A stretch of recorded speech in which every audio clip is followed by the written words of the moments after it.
Alrighty, folks. Hello, ladies and gentlemen. Welcome to another episode of Insights from the Isles from Shopper Intelligence.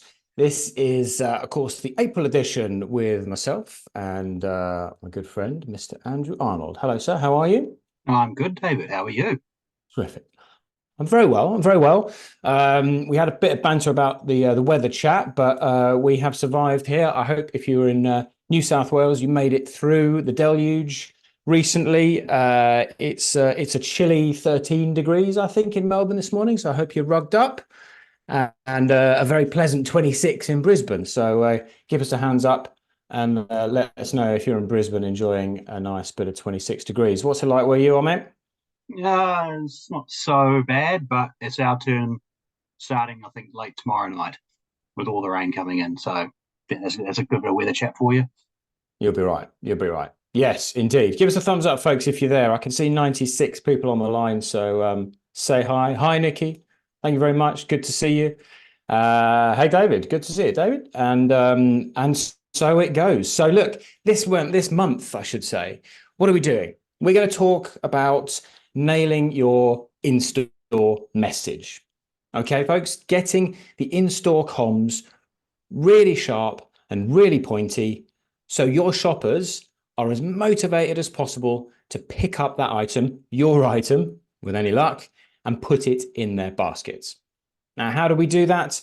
Well, you have to listen to what they're saying, of course, about your category, and you have to build that into your plans from the very start. And today, what Andrew and I are going to do is we did a couple of months ago, which proved very popular, is we're pulling out some of the highlights that we've seen and we put them up on LinkedIn and we've commented on what shoppers have said about those categories, what they would like to see more of, what drives them into those categories, and we're going to put those on the table today and hopefully get some interaction and get your thoughts on them as well.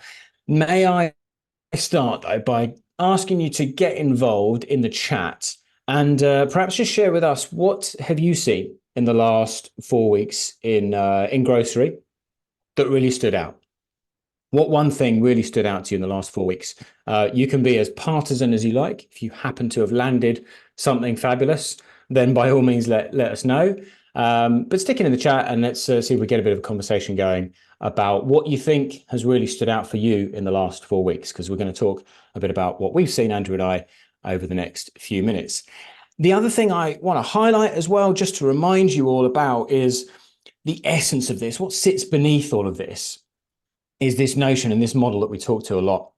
And that is the idea of spending as much time as you and your team and your retail and supplier partners, whichever side of the table you sit on, spending that time in joined up planning. Because that's how you get the alignment, that's how you get the collaboration. And of course, what sits in the middle of that conversation is being incredibly shopper centric. We all know that at different times we have spent time doing a bit of a sell, maybe doing the parallel thinking, but ultimately what we end up doing there is pushing water uphill and trying to sell in to our trading partners rather than actually trying to align. It doesn't work every time, we know. But when you put the shopper at the heart of the conversation, you do, and we see this time and time again, don't we, Andrew? You give yourself a better opportunity to get a good result. And with that, I'll come to you, sir, and ask you, Andrew, what have you seen in the last 4 weeks that stood out to you, good or bad? Well, what I've seen is I'm seeing a lot more. Well, I don't know if it's more price messages at the moment, but I'm certainly seeing relative to the non-price messages. It seems to be the balance seems to be shifting much more in favor of price. Now, again, whether that's a good thing or a bad thing, I'm not going to draw comment on that. But I'm certainly seeing a lot less of what I would term to be a non-price activation in store, which is Mm. really important for us because if you are having less of a conversation with the shopper at point of purchase around the messages you want to convey, you need to make sure those messages are actually on point. Very true. Yeah, of course. Which is obviously what we're going to touch on in the next half an hour or so. Quite a few of the comments coming in would seem to echo that. Trading down to commodity lines, low price banners. I'm not sure. I think that's banners, is it, Neil? Not flanners. Yes, that's a terminology from New Zealand I'm not familiar with. Bulk formats, media educating consumers. That's interesting, Sarah. I'm very fascinated to know a bit more about that. What have you seen specifically? Feel free to drop it in the chat. Fewer trips, and then Anita says also flight to value, private label. So I think some of that is coming through. But then Nick actually says event/mission based activation, which I think is also what we're focusing on today in some different ways and shapes and forms. I would certainly echo what you've seen there, Andrew, and what you've said. I think the thing that has struck me the most in the last 4 weeks is probably the highs and the lows. I have seen some really outstanding execution, some outstanding displays, some of which we'll cover today. And yet at the same time, I'll be honest, I've been very deeply unimpressed with certain other categories. Just the lack of information, the lack of quality and execution, and that goes, I suppose, with what you're talking about there, Andrew. If we are focusing as much as this on price, I think we're overlooking those categories where shoppers do need more, they want more, they're looking for better execution, they're looking for better information at times. And there's quite a few categories that I'm seeing across store that just don't seem to be getting that care and attention. Sarah just mentioned Easter confec activation. Comes to focus into big seasonal occasions like Easter, Andrew. Maybe that's got something to do with it. What do you think? Well, yeah, I do actually wonder if that's got something to do with the what you termed there as being the not so great levels of activation that you're seeing in some categories. When you do have a big event like that, sometimes the focus is all on that. And again, rightly or wrongly, I mean, the stores do have to get through all those Easter eggs. They do have to make sure that they sell that stuff at the most margin they can to avoid marking it down. So I understand. I actually absolutely understand, but you still need to make sure that the rest of the store has been given the attention that it deserves, in my opinion, anyway. Yeah, it's a fair point. It's a fair point. Okay, so we've got a couple of polls to keep you all interested and engaged as we go through, but let us kick off. We're going to have a quick rummage in Andrew's pantry. Now, as I said, the focus today, we're going to look at some off locations, some secondary displays, some signage. It really is all about how we are bringing stuff to life in store and how effectively or otherwise that is hanging with what shoppers are really looking for. So here we go. First example from you, Andrew. What have you seen? Yeah. So fill the pantry. So this is obviously spotted in a Woolworths store. One of the ones, full disclosure, North Shore, Auckland. So one of the ones pretty close to myself. But what obviously struck me was that this was clearly an activation which was across multiple categories, multiple products. So this wasn't just limited to Betty Crocker cake mixes. However, this is the one I probably honed in on for the simple reason that when I saw this off the bat, my immediate thought was, does this actually make sense? Is this the right message that we need to be saying in this category?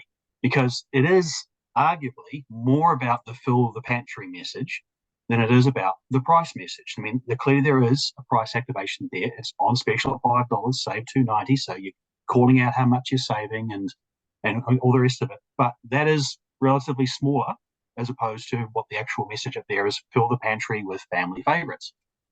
So I was intrigued. I wanted to get under the hood of this and actually understand if this was the right thing to do, because the call to action here is pantry stocking behavior.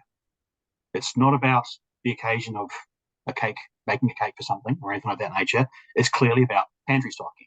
Now, and the other thing that you need to note about this is that pantry stocking is an occasion. It's arguably not a very exciting occasion, but it is an occasion. It is a reason why people go shopping. But problem with cake mixes is that they're very impulsive. So in our data, it's well inside the top 40 in terms of categories around people buying it impulsively. And the impulsive nature of that shopping decision is driven by visibility. So you can argue that it's calling, putting some visibility out there, but I would say, temper that with the fact that it's actually quite a small fin, so it doesn't really sort of look, that picture doesn't do it justice, but it was really only about that big. So it was quite small. It would have been difficult to notice if you were just walking down in front of the checkouts and look down the aisle, and you wouldn't really have noticed it, to be honest, on that sense. But it's the thing about this really is that if this is the message they want to put forward, then you need to talk more to the actual message that actually matters in this category. And what really matters here is special events. So cake mixes, second highest category across the entire store, where shoppers are buying with the intention of buying something for a special event or a special occasion or a celebration or something of that nature. So does fill the pantry really resonate for someone who is coming into store thinking, there's a party on this weekend, what do I do? Not really. Obviously, for other categories that this activation was in front of, probably would have worked. And I can remember a couple of them that I was thinking that I saw this in, where the fill the pantry message would have worked. But in this case, it didn't. It doesn't fit. Yeah. And this is a great, perfect opening example of how you take some information, take some data that's shopper related, and you can see this disconnect essentially between the message there, which may appeal to some in this category, but it's not the optimal message if you look at what shoppers are saying. Interestingly, the big takeout for me on this was how different cake mix behaves in Australia versus New Zealand, which I think is an insight in its own right, because it reminds you that you can't assume that Australian works in New Zealand and New Zealand works in Australia. Only rank of 68 on impulsivity in Australia out of 189, 90 categories, and 120 on buying for the stock up. But high on that special occasion. So that's interesting, some differences. But what you said there is you look at this and you think this is a classic case of looking at some basket data, saying our basket size is too low, not getting enough items in the basket. Let's get people buying an extra item each trip, rather than understanding why shoppers are in the category and actually trying to align with that first. Yeah, and this is also a classic example for me of a situation where a activation has been conceived, and the activation, obviously for all the right reasons, but it's being too broad. It's pulling too many things in which don't actually fit with the message that is being conveyed. Now, you might argue the toss, right, about whether or not people actually plan to buy cake mixes or whether they don't. I mean, there are a lot of people who will plan to buy cake mixes, but without that looking into the actual relativity of it, you've got things at the top here where it's all about planning and all about knowing exactly what they want. And then you have things which are a bit further down where cake mixes sit, where it's a case of they don't necessarily think about what they want before they get in there. Does the message actually fit the way shoppers predominantly shop the category relative to other categories is the key here. And that's interesting, actually, by the way. Kirsty has asked, do we know whether the Fill the Pantry lockup has been used in any comms pre-store? Yeah, so I saw that comment pop up as well. And the simple answer there is I haven't seen any. I've only seen this in store. I have not seen it from pre-store in any way, shape, or form. Now, again, that doesn't mean that they haven't done it. They may well have done that, but I haven't noticed it. And I go into Woolworths stores, at least two or three times a week, and I haven't noticed anything. Yeah, exactly. So, and that's quite common, actually. I'd suggest, and you see this quite a lot. We see stuff activated at shelf, which, and in this case, there could have been a more powerful message. There could have been a more powerful trigger. We don't see that. We don't see the pre-store connection, and yet we know the proportion of decisions that are made pre-store and how effective it would be to actually hook the two things up together. And so it's not just a put the roundel at shelf, put the wobbler at shelf. It's actually a more joined up, holistic approach. As I was saying that. Yeah, I did actually see some mention actually just in the comments as well that it was in the mailer. Okay, and that's fantastic. I didn't get the mailer though. I didn't see mailers. I didn't get them delivered anymore. and you don't even do them, physically anymore. They're all online. So yeah, if it was in the mailer, that's great, but it gets down to how many people actually look at the mailer on a weekly basis and use that to Yeah. decide what they're going to do. Yeah, yeah. No, you're right. Right. Thank you, by the way, guys. A lot of comments coming in, and well, let's just have a look at some of them. So we had a comment here directing to us. Absolutely agree with what you are saying, but I do think retailer-led events such as this open up opportunities for smaller suppliers to gain visibility in store or online via these packages, which I wouldn't disagree with at all, would we, Andrew? I think the point is slightly different. Oh, absolutely. I mean, I would not say that if you're a small supplier, don't get into something like this, because it's all about what are you trying to achieve. You're trying to achieve, visibility for your brand. Then if you're trying to do that, then great, fantastic, do it. If the numbers add up for you, do it. But if you're making a choice between whether to do this or to do something else, which is actually more aligned with your shopper mission, then I would suggest this is not the way to do it if your category does not align with the messaging that this is trying to do. It may not be cost effective for you. But certainly, if you want to do this because you're trying to get visibility in a store, then do it. By all means, don't let me stop you. Yeah. I'm just trying to get you to think about, does this actually work for you in the way that you want it to work for you? Yeah, yeah, and just to recap that, I'll reframe that before we move on to the next one. Have a situation where there's a lot of information in store. Shoppers have a huge cognitive load that they're exposed to. When they get to this shelf, when they get to your category, the opportunity you have is to make sure as best as possible that that message is the most appropriate one that's going to hook them, that's going to get that product in the basket, that's going to resonate with the mission, the occasion, the purpose, the need. So embed that, get that thinking in there from the start.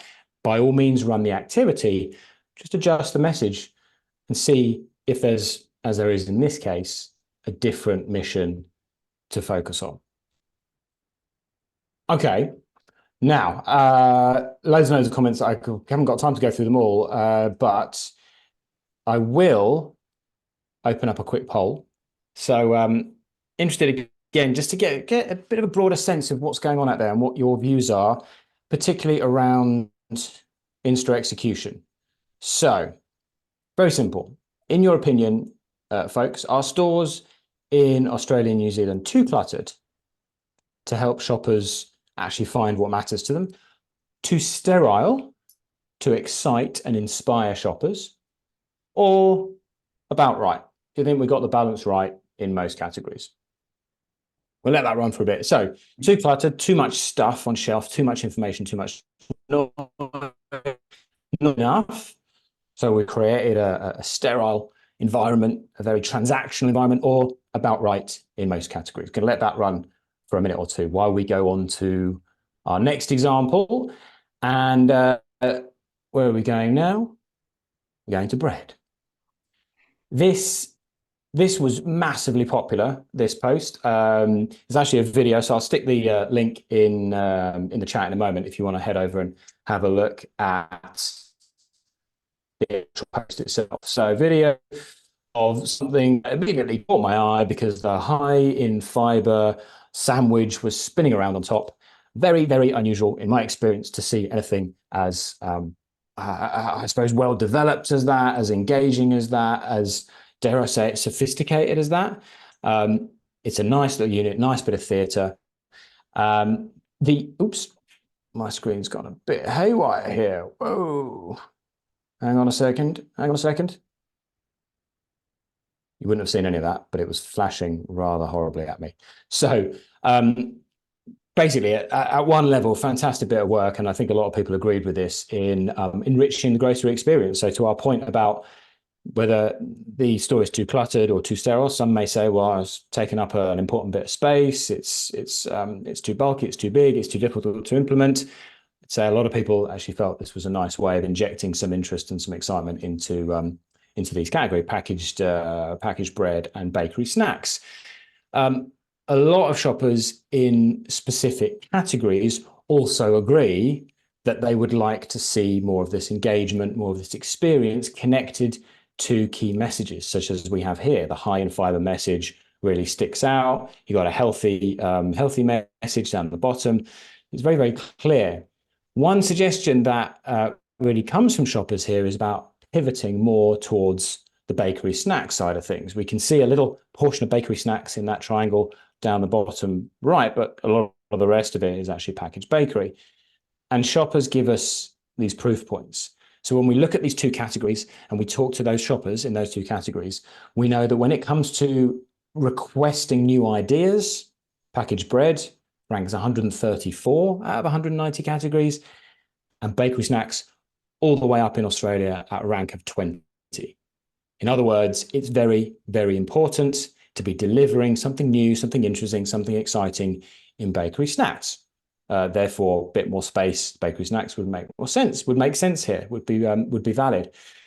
The other one then, which of course strikes you and hits you very hard in the face here, is this notion of theatre and excitement.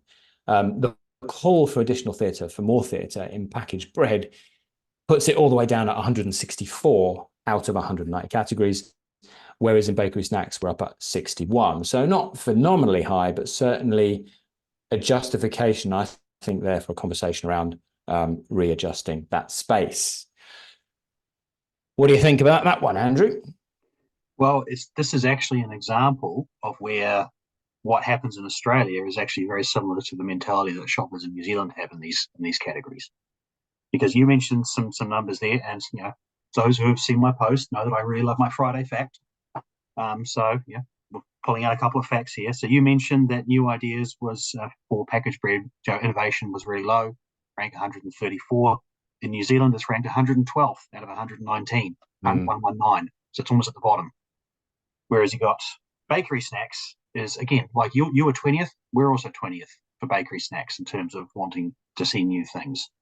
And in the theatre side of things, again, very low, 103rd out of 119 categories for packaged bread, and about the same again, 65th out of 119, so a bit more mid-table. But it is a similar story. But again, you have to sort of have in the back of your mind, there obviously are reasons why. In this case, this is George Weston, I presume, who have done this. There'll be reasons why they want to do this. Now, the question is that if you take into account the shopper mentality, their attitude, their mindset towards this category, would they actually have been able to move the needle on things which are non-sales metrics in regards to this? Because, you put a big display of something in front of anybody, people are going to come and buy it. That just happens. It's the old stack 'em high, watch it fly mentality that everybody on this side of the Tasman remembers from when Pack and Save first started out, and they're still basically doing a lot of that now. Stack it high, watch it fly. But if that hasn't actually got people to change their shopping behavior, their shopping mentality when it comes to these categories, then has it actually done what you needed it to do? That's my challenge. Yeah, very, very, very relevant. Let me just add this though. I take your point. I think it's a valid point, and I will share the results of this poll that we just ran. Hopefully that's popped up on your screen just now. So are stores in ANZ too cluttered? Yes, agree, 35% of you, 1 in 3 of you, but 47% of our audience today, everyone out there, says too sterile, to excite and inspire. 1 in 5 think we're about right in most categories. But we've got a good chunk of people, and I guess this is the tension, isn't it, Andrew, between an apparent desire in the industry to be more exciting, to inspire shoppers, to create some theatre and some disruption, positive disruption, tempered and balanced with, first of all, the operational implications and the challenges around that. But secondly, doing it in categories, to your point, where it's really going to make a difference and you're very clear about what it is you're trying to achieve and what the bigger picture is beyond sticking a nice display with a spinny sandwich on top. And I don't mean that in an offensive way, because I thought it was terrific. Yeah, absolutely. And I think one of the things you said there was the most important thing from my perspective is know what you want this to achieve. So if you're willing to accept the fact that maybe it's not going to move the needle on some things, but it is going to move it on others, and you're comfortable with that, and you're happy with that, then by all means do it. So I would never ever advocate anybody to say, don't ever do a display in your category because shoppers don't look for it. If you want to do one, know what it's likely to do from all the metrics that you should be tracking: shopper metrics, sales metrics, basket metrics, share, all of that stuff, and understand how this is actually going to help you achieve your overall goal. It might move you a bit further down the path in some things and it will in others. But this essentially is my challenge that I continually throw out there to everybody in the game, is know exactly what your shopper wants to be able to design something that's going to better help them do what they want to do. And in the poll, that's actually the result I was expecting. I was expecting there to be more people thinking that this stores are more sterile, because I've certainly been quite vocal about that over the last couple of years, that I think we've gone too far in New Zealand. Don't know about Australia. Obviously, I'm not over there enough to be able to see it frequently. But certainly over here, I think we've gone too far in the sterile direction, and there just isn't enough there to actually get people engaged in stores in general. Yes, absolutely. Just to touch on that for a moment, we have been told over an extended period of time since the end of COVID that shoppers are less and less engaged. They're less and less impressed with the innovations, the theatre that they are seeing in Australia and New Zealand. We have seen how both of our countries have fallen behind the likes of the UK, the likes of the US on that measure with shoppers. And so it is absolutely about recognizing that and being committed to doing something about it. But as we've probably made the point clearly now, doing it in the right categories, in the right way, at the right time, and having a very clear purpose. We've seen this in liquor as well, by the way. It's not exclusively in grocery in Australia, but there is a massive opportunity now for suppliers and retailers to get some good, solid information about what shoppers in specific categories, in your category, really want to see more of, and how and when and where they want it delivered. And take that and build that into some really strong activations, the likes of which we are showcasing here. Andrew, quick question here is coming from one of our attendees today, one of our community. What are some key shopper metrics? Thought I'd throw it out there for you and let you mull it over for a bit, and we'll come back to it because it's a great question, and we'll address it maybe in about 5 minutes. Sound good? Yeah. Okay, brilliant. So let us go then. I'll stick that in the chat very quickly. That link. Here we go. Copy that. Where's the chat? Here we go. That is that next one. And now we're going to go from bread to fish. Indeed, canned fish. Another nice, tidy unit, nice bit of theatre that I saw in the last, I think, 2 months or so. You don't see canned fish on secondary display too often, do you? The full display, actually, when I stick the post in, you'll see it, is about 4 or 5 units, and together they make this sort of a boat, which kind of makes sense for John West. And thank you to Michael Cromer for sharing a nice visual on that. So again, what do? We look for the proof points to go along with this one. At least that's what I spend my life doing with Andrew in various stores. We're looking for proof points. Is this the optimal activity? Is it optimal way of doing these things? Well, in canned fish, let's have a look. 185th out of 189 categories for respondents saying and shoppers saying they bought from secondary display. Probably because it doesn't happen very often. Then we go to expandability. So to what extent is this activity likely to encourage, or are you likely to see more volume because people are consuming more? So the more I buy, the more I consume, i.e. long-term volume uplift, is going to be probably something of a challenge because the rank here is 120th out of 189. Then we start to move in the correct direction, I suppose, as far as ranking is concerned, and relative importance for this shopper in canned fish. So 67th for the desire to have more in-store inspiration in the category. And I think we can agree that this activation plays some role there, for sure. Last but not least, and this is really the important one, 37th, so a very high ranking for the importance of sustainability. So a big tick there. In fact, I would suggest you could even dial that message up even more, because this is obviously a critical factor, a critical importance factor for shoppers to think about and to be aware of, and actually probably more so potentially than the pack refresh in its own right, which may be very nice and may be very proud of, but actually the big message here is on sustainability for shoppers in this category. So there's the opportunity to dial that up even a bit more than we've seen here. Your thoughts, mate? Yeah, so this I think is a really, really good example of where you as a supplier community, you can control how your display looks. If you think back to the one we did a couple of things ago, the Fill the Pantry one, that was a Woolworths-led initiative. So that was their creative, that was their activation. You were along for the ride, essentially, when it came to that one. Here, for John West, they control the way their display looks. So they can do that. And this is where sustainability is something which is a bit of a missed opportunity in that sense, because if they can actually call out and prove, it's a sustainable catch, however they want to do that, whatever facts and figures they've got, whatever would actually can help, reinforce that message, they can do that because they have displays that are in the store right now, like looking like this, that they can actually take advantage of.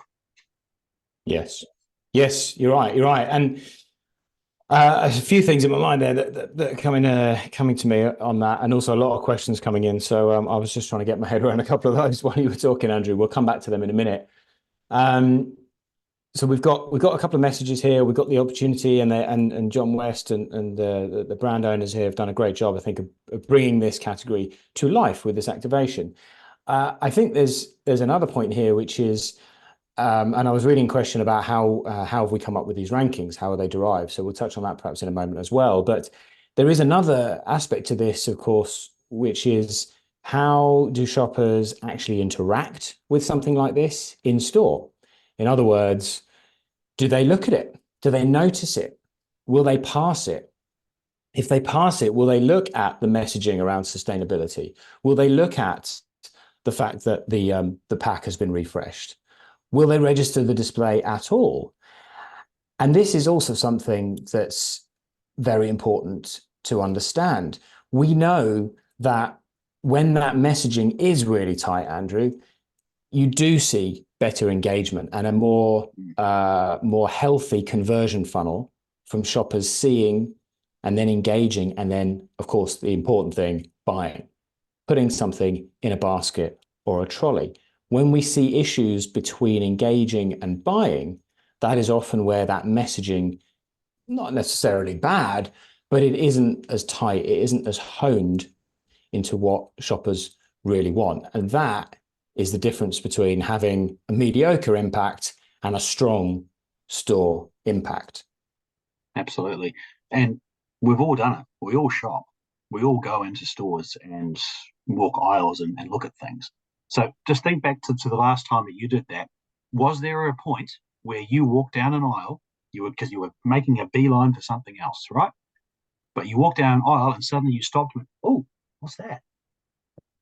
That's essentially what we're talking about. What was it that caught your eye? What drew you in? Was it the fact that it was a beautiful display like this? And let's be honest, this is a beautiful looking display. Or was it something specific? Was it a price ticket that caught your eye? Was it a message that caught your eye that you just registered on the site, in your peripheral vision, that suddenly made you go, oh, hang on, I need to look at that a bit more. Those are the things which we can measure as well to help you understand, am I saying the right things, but am I also showing them in the right way? Because maybe that sustainability message is actually okay just being on the can. Or maybe it actually needs to be on that big backing card at the back of the off-location display. That's the sort of thing that measuring store impact can help you with. Yes. And while we mention that, it's worth noting we will be in Coles and Woolies stores conducting our in-store journey tracking research in about 2 weeks' time. We use camera glasses. We are engaging with about 1,000 shoppers across the store, tracking every single thing that they pass, see, engage, and buy with. If you haven't seen a conversion funnel that Shopper Intelligence has produced, you really need to see one. So make a point of reaching out to us afterwards if you do want to see an example of that. And while we're on that, let me launch a final poll just to change it up a little bit, because there are obviously different points at which different players in the supply chain can influence conversion. So let's have a look at this one. Interested to know, when it comes to converting shoppers to buy, which do you think you personally have the most influence over? Is it the categories that shoppers pass? Is it the categories they see? Or is it the categories they engage with? This might give us some degree of insight, Andrew, into the retailer versus supplier split on the call today, but let's see how we go. I'll leave that to run from Mo. Do you want to come back on that question about some what was it? Some key shopper metrics. What are some key shopper metrics that we can call out? Well, the ones that I go to, in our program, obviously, the most important ones are what actually matters to the shopper. That's the biggest thing for me, really. You need to know what actually matters, how important things are to them. So whether it is how important is price, how important are product characteristics like premium call-outs, quality call-outs, healthy choices, that kind of thing. And you also want to understand as well how important in-store execution is to the shopper as well.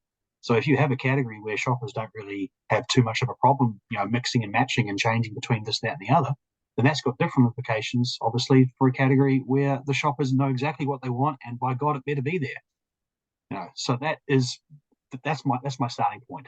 There are lots of others as well. I mean, we literally have hundreds of metrics that we can throw out there, but the importance ones is the most important.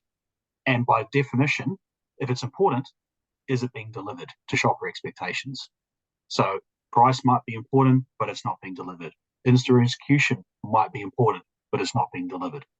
Those are the things that I start with every time I look at a category to understand what's going on, to get under the hood. Yeah, that's a key one, isn't it? The performance and the importance of different measures in the category. I would add to that, what are some key shopper metrics? Think of it this way, in the sense that consumers and shoppers will have very different priorities. When you're in put yourself into a consumption mind frame, and now think about the mindset that you're in when you are going and doing your shopping. A very different set of things going on in your mind, different perspective on price, offers, promotions, and some very fundamental things like, where is the thing that I'm looking for? How easy is it to get to it in store? When I get to shelf, can I navigate to the item, to the product? Is there information to help me find that thing? So all of these ideas and all of these mindsets are really crucial in that shopper metric space. And just to add to the one that Andrew has called out there, we talk about satisfaction, we talk about importance, performance, what matters and how well is it being delivered. But we also talk about the fundamental genetics, the fundamental genetic makeup of a category, which determines how shoppers approach it, how they think about it, how they feel about it. Is it more of a traffic driver for you, for the retailer? Is it more of a spend driver? To what extent is it a combination of both? And then beneath that, what are the most appropriate strategies and tools to use in order to leverage that traffic driving opportunity or that spend driving opportunity? That's a very simple example. We talked about pantry fill.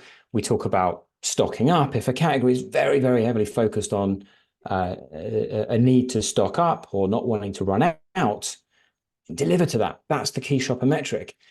If it's much less so around enticing shoppers to trade up to something new or buy impulsively, don't focus on that avenue before you've dealt with the shopper metrics that associate with traffic driving, because that's how you can do the best job for you and for your retail partners at the outset.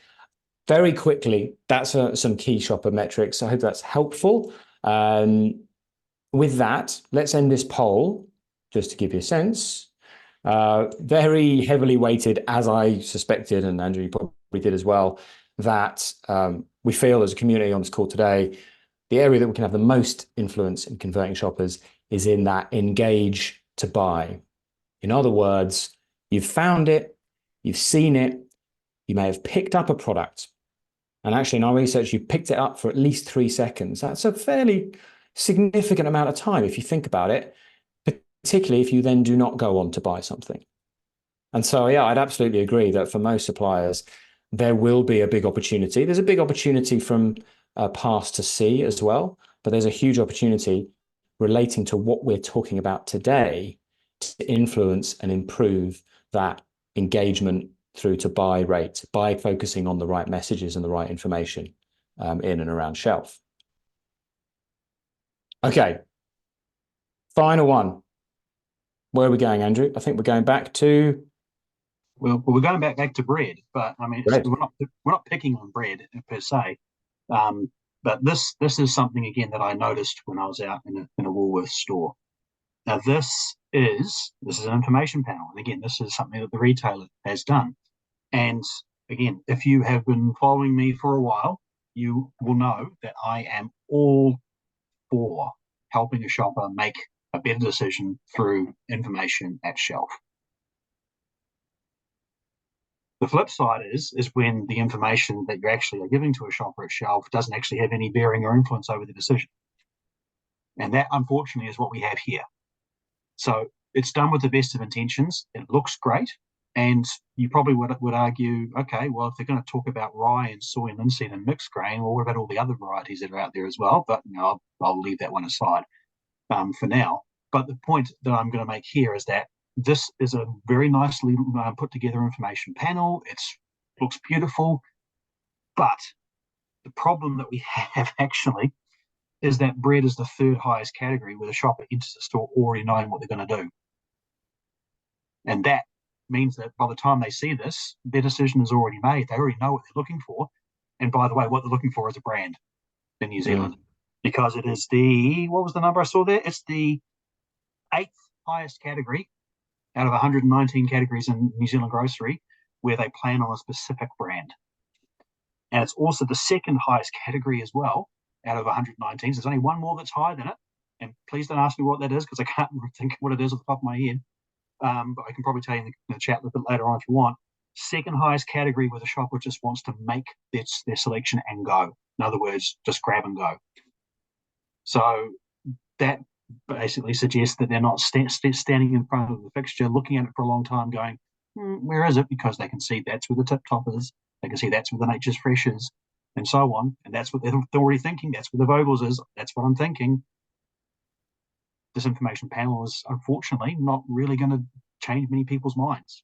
There are a few that it might. They might go, oh, okay, I've never tried rye before. But it's a very small fraction of the number of shoppers that are out there, unfortunately, in this particular category. So it's probably not going to do what they want it to do. No. I kind of feel like it's some retailer-driven artwork and design there, which may not have had much connection with a supplier potentially. To me, this is totally the retailer doing this off their own bat, I think. And again, I applaud them for their initiative in doing that because there are lots of other categories in the store where this sort of thing does make sense. For example, in a lot of other fresh categories, for example. But in this case, it doesn't actually have much influence whatsoever over the decision making. So like as a story comment there, it's got nothing to do with Tip Top at all. Yeah, and what this is in-store POS. So it's just a case of, is this doing what they want it to do? And my assertion based on the data for shoppers in packaged bread is that it's probably not going to. Yeah. No, right, and of course it's clearly. I think there's something in that in the sense that what would work really well here would be that collaboration between retailer and supplier. And again, there is an opportunity to say, hey, look, this can work really well, might work better. I feel like it would intuitively work better in in-store bakery than it does in packaged bread. But okay, put some proof points on the table. Let's have a conversation about how we can optimize that space. If we are going to use that space for something, can we make some recommendations that you might take on board because of the information that you've just shared? And by the way, in Australia, third most planned category, 85% of shoppers plan pre-store. I think a little bit less brand planned than you were saying in New Zealand. We're 46% planning on brand, so about a rank of 58. I think it was much higher. Did you say in New Zealand? Oh, planning on brand is eighth. So yeah, that's Eighth. Yeah, eighth interesting. highest. It's quite different. And then, but then you get to switching on type. So the likelihood that a shopper would switch for a different type, as you know, this kind of might lead them to only 14%, rank of 104th. But you go back up to the 85% territory and rank of 17th for grab and go. I want to get in and out of the category as quickly as possible. So ultimately, am I even going to notice this? Am I going to be in this category long enough for my eyes? And we come back to tracking what people are actually looking at. My eyes going to fall on that message at all, let alone long enough for it to influence what I'm going to buy. And I think you've touched on it before. This type of messaging sits far better with in-store bakery. But in most stores, packaged bread is over here and in-store bakery is over here. In this particular store, I think they're about probably 40 meters apart from memory. So this kind of message will work a lot better there than it will here, because there it's all about browsing. It's all about wanting to pick things up and give them a bit of a sniff and all the rest of it, and engaging with the category. With here, not so much. Someone has just commented and said this would be really useful. This kind of educational piece would be really useful in cheese. I have a strong feeling that might have been one of the examples from 2 months ago. Was it It not? was one of the examples 2 months ago, and whoever said that, I didn't know who that was. You're bang on. This is exactly the sort of thing you should have in specialty cheese. Absolutely, because people want to know, why is a Camembert different from a Brie? They're both soft white cheeses, but what's the difference between the two of them? They want to know because that is a category where they are craving more information. They're not doing it here. How some of they do in Australia. Oh, actually, yeah, because they've got the cheese corners, for example, where there's great information in there, and I was blown away by that last time I was over. You don't get that here on this side. No, right. So that's the four that we're going to cover off today. I think that you covered off hopefully we covered off some interesting metrics. Perhaps whoever put that question forward will let us know if that scratched an itch that they had. There was also a question here which I think is worth covering off, and that is be great to understand what these rankings are based on. Survey methodology, claim behavior, observed, etc., if that's available, or after the call. So maybe without going into too much detail, Andrew, very quick 10 seconds on what these rankings are based on. Yeah, rankings are based on our own proprietary survey, which asks thousands and thousands of shoppers what their needs are, what their mindset is like in store, and it's all benchmarked back to the average category. So when we're talking about a rank, we're saying that relative to other categories, this category ranks 10th out of 150, or if it's 103rd out of 150 categories. So it is claim behavior, but and I know that there is a bit of a thing about claim behavior out there in the wider world, but if you allow for the fact that you're benchmarking, then the claim behavior bias just goes. It just evaporates because you're comparing everything with everything else. So it doesn't even, it's a bias that's allowed for. Yeah, quite. And on such a, excuse me, such a massive sample as we're talking about. Yes, different people have different perspectives on claim behavior and otherwise. In reality, of course, you know that to deliver the best activations requires a suite of different inputs to fill out that jigsaw. And where shopper insights like this really come into play is when you want and you need to understand why that result happened.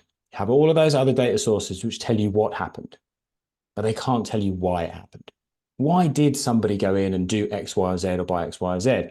As we've called out a number of times here, there's opportunities to get them to do more of that because of the way that they said, they felt, and they thought, and they behaved in the category. So bottom line, getting those different pieces of the jigsaw in play from the start, as I said at the outset, is the way to maximize these opportunities. And some great activations that we have seen, and we've called out some really nice things, and also some ways that you can improve on it by taking that shopper view, that shopper claim, and building it into the strategy that you have from the start. I was just going to wrap up, Andrew, and I'll give you a chance to say a quick final piece from your point of view. But as always, really, the three bottom lines here are context in which you are operating is massively important, and that means what shoppers think, feel, and do around that transaction is really, really important. So too is being able to broaden your view, and we've referred to it a number of times today when we think about ranking and relativity. And that's the distinction between everybody talking about price all day, every day in every category, because that's the most important factor. But it isn't the same level of importance in all categories. So broadening that view and being able to benchmark yourself against something else is the difference between also ran kind of activity and exceptional activity and exceptional results. And last but not least, with these in many cases excellent activations, embedding that shopper view throughout the entire planning cycle is so important, because just dropping it in occasionally means you're probably going to miss opportunities. So don't, whatever you do, view it as an occasional project. Do a dip in, do a dip out, because it's going to change and you're not going to have it consistently in your planning. That's my piece. Andrew, anything to add to all that, mate? Yeah, my final thought on this is something I reiterated earlier on. Know what it is you want to do with any of these activations that are in store. Know exactly what it is you want to do, and understand if all the boxes are being ticked. So all the boxes are being ticked from a scan target point of view, from a share target point of view, from a shopper point of view, from a consumer point of view. Is what you are doing in the store right here, right now, going to tick all those boxes, or as many of those boxes as you can? That's the most important thing. And if the answer to any of those is no, then figure out exactly how you can actually make that work better for you. Because there's a couple of examples that I went through where the message wasn't really quite lining up with what the shopper mindset was all about in that category. Wonderful. Thank you, mate. Now, folks, if you have stuck around, and a huge number of you have, this is a little something to say thank you. If you would like to get your hands on the top 10 categories in which shoppers desire more theatre, they're asking for improvements to the category in terms of theatre, stick top 10 in the chat now, and we will get that over to you. So if you'd like to see top 10 categories where shoppers are asking for more theatre, we'll send that to you as a little thank you for sticking with us till the end. And a lot of you do, so I won't kill the call until everyone's had the opportunity to say there after that. Hope you enjoyed it, folks. Please stay connected with us. Connect with and follow Andrew or myself or Shopper Intelligence, or all three if you really love it, on LinkedIn, and let us know what else you'd like to see. If there are particular topics that you'd like us to cover on Insights from the Aisles, let us know. And with that, we will be back, all things being well, in 2 months' time. Thanks very much, folks. Cheers, Andrew. Thanks, David. Thank you, everybody. So long.